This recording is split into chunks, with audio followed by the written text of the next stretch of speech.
Hello everyone. तो देखिए आज के इस लेक्चर में हम लोग सॉल्यूशन चैप्टर्स का एक टॉपिक करने वाले हैं जो कि कॉन्सेंट्रेशन ऑफ सॉल्यूशन होगा। इस कॉन्सेंट्रेशन ऑफ सॉल्यूशन जो होगा उसमें हम एक छोटा सा टॉपिक करने वाले हैं, मोल फ्रैक्शन। तो देखिए मोल फ्रैक्शन को डिस्कस करते हैं। सबसे पहले तो आप ये ध्यान दीजिए कि सॉल्यूशन की जब हम बात करते हैं तो सॉल्यूशन का दो कंपोनेंट होता है, एक होता है सॉल्यूट और दूसरा होता है सॉल्वेंट।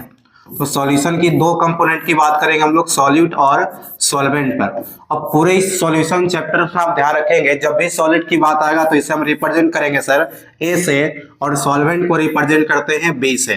अब यदि सॉलिड की नंबर ऑफ मोल्स की बात करेंगे, सॉलिड का नंबर ऑफ मोल्स, तो सॉलिड के नंबर ऑफ मोल्स को रिप्रेजेंट करने के लिए हम लोग सिंबल यूज करेंगे Na, और सॉल्वेंट के नंबर ऑफ मोल्स को रिप्रेजेंट करने के लिए, जब सॉल्वेंट की नंबर ऑफ मोल्स को आप रिप्रेजेंट करेंगे तो इसके लिए सिंबल रिप्रेजेंट करेंगे Nb से। अब यही सॉल्यूट जो सॉल्यूशन इसमें सॉल्यूट और सॉल्वेंट है, इसके हम लोग मोल फ्रैक्शन निकालेंगे। तो सॉल्यूशन में प्रेजेंट प्रत्येक कंपोनेंट के मोल फ्रैक्शन निकाले जाते हैं। जैसे सॉलिड का भी मोल फ्रैक्शन आप निकाल सकते हैं, सॉल्वेंट का भी मोल फ्रैक्शन आप निकाल सकते हैं। इसमें सॉलिड की मोल फ्रैक्शन, सॉल्वेंट का भी मोल फ्रैक्शन दोनों का निकाला जाता है। अब यदि आपको निकालना है सॉलिड का मोल फ्रैक्शन, तो सॉलिड की नंबर ऑफ मोल्स और सॉल्वेंट का नंबर ऑफ मोल्स दोनों का प्रयोग करना पड़ेगा। यदि सॉल्वेंट का मोल फ्रैक्शन निकालना है तो भी आपको सॉलिड और सॉल्वेंट दोनों की नंबर ऑफ मोल्स का प्रयोग करना पड़ेगा। देखिए, तो हम लोग किसी भी सॉल्यूशन में कंपोनेंट का अगर मोल फ्रैक्शन निकाले तो मोल फ्रैक्शन का फॉर्मूला होता है, डिफिनेशन होता है इसका, it is defined as the ratio of number of moles of component, ratio of number of moles of component to the total number of moles of all component present in solution. यानी आपको किसी भी component का mole fraction निकालना है तो जिस component का मोल फ्रैक्शन निकालना है उसका आप मोल नंबर ऑफ मोल्स ऊपर रखेंगे और total number of moles of solution अर्थात सॉलिड और सॉल्वेंट दोनों के नंबर ऑफ मोल्स को नीचे रखेंगे। देखिए किस तरह से इसका हम लोग डिफिनेशन लिखेंगे। मोल फ्रैक्शन को हम लोग रिप्रेजेंट करते हैं, मोल फ्रैक्शन को रिप्रेजेंट करते हैं, इट इज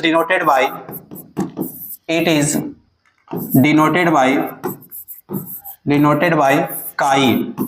इसको हम लोग काई से x लिखेंगे और काई पढ़ेंगे, काई से रिप्रेजेंट करते हैं। तो देखिए मोल फ्रैक्शन का फॉर्मूला हो जाएगा, मोल फ्रैक्शन अगर किसी भी कंपोनेंट का निकालना है तो number of moles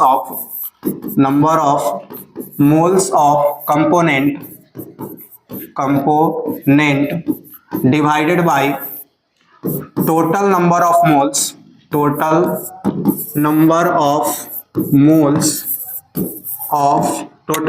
moles of all component present in solution. किसी भी कंपोनेंट का अगर मोल फ्रैक्शन निकालना है आपको तो नंबर ऑफ मोल्स ऑफ उस कंपोनेंट का divided by total number of moles लिखिए आप सॉल्यूशन में प्रेजेंट के कंपोनेंट का। यदि मान लीजिए आपको मोल फ्रैक्शन निकालना है तो मोल फ्रैक्शन को हम लोग किससे रिप्रेजेंट करेंगे, काई से। इसका फॉर्मूला हो जाएगा number of moles of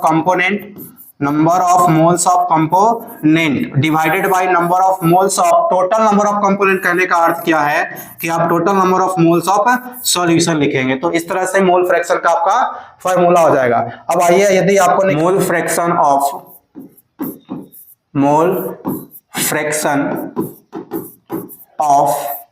solute अगर आपको निकालना है तो इसका फॉर्मूला होगा number of moles of solute divided by number of moles of solution. या इसे आप इस तरह से शॉर्ट में लिख सकते हैं, mole fraction of solute. XA का मतलब है मोल फ्रैक्शन ऑफ सॉल्यूट, ऊपर लिखेंगे number of moles of solid divided by solution का अगर आपको लिखना है नंबर ऑफ मोल्स तो इसमें सॉल्यूट का मोल और प्लस सॉल्वेंट का मोल दोनों को ऐड कर देंगे तो ये आपका हो जाएगा मोल फ्रैक्शन ऑफ सॉल्यूट। चलिए अब आगे देखते हैं मोल फ्रैक्शन ऑफ सॉल्वेंट। यदि आपसे पूछेगा मोल फ्रैक्शन ऑफ सॉल्वेंट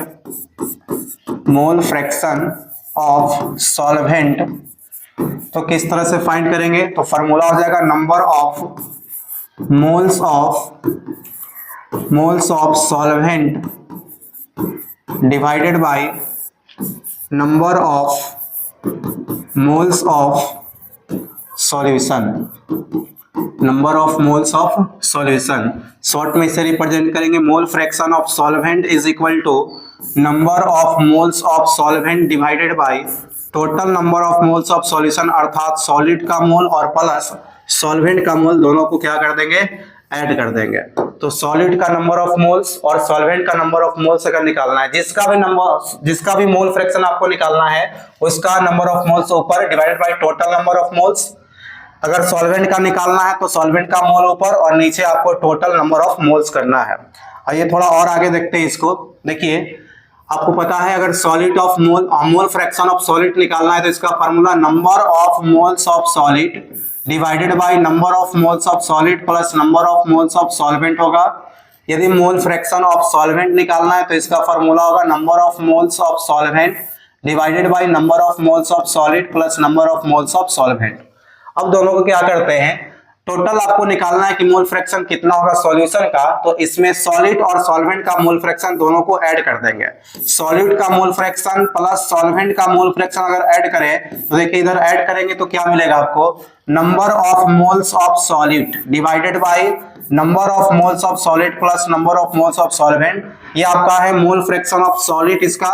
फिर इसका लिखेंगे मोल फ्रैक्शन ऑफ सॉल्वेंट तो plus Na by Na plus NB। अब दोनों को ऐड कीजिए तो एलसीएम ले लेंगे Na प्लस NB, ऊपर में हो जाएगा आपका Na प्लस NB। अब दोनों कट जाएगा तो आपको आ जाएगा mole fraction of solid plus mole fraction of solvent is equal to 1।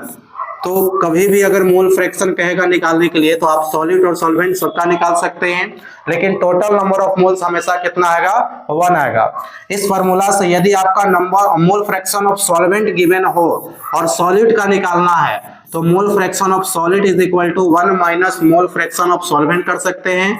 या यदि आपको गिवन है सॉलिड का मोल फ्रैक्शन और सॉल्वेंट का फाइंड करना है तो आप निकाल सकते हैं mole fraction of solvent is equal to 1 minus mole fraction of solid. तो इस तरह से आप निकाल सकते हैं। एक बात और ध्यान रखिएगा कि किसी भी कंपोनेंट का जो मोल फ्रैक्शन होगा, सॉलिड का या फिर सॉल्वेंट का जो मोल फ्रैक्शन होगा, इसका वैल्यू 0 से ग्रेटर या इक्वल और लेस देन इक्वल टू 1 होता है। चाहे वो सॉलिड का हो या फिर सॉल्वेंट का, ग्रेटर और इक्वल टू 0 होगा, लेस देन इक्वल टू 1 होगा। इसी के बीच में हमेशा किसी भी कंपोनेंट का वैल्यू पाया जाता है। तो यहाँ हम लोग देखें मोल फ्रैक्शन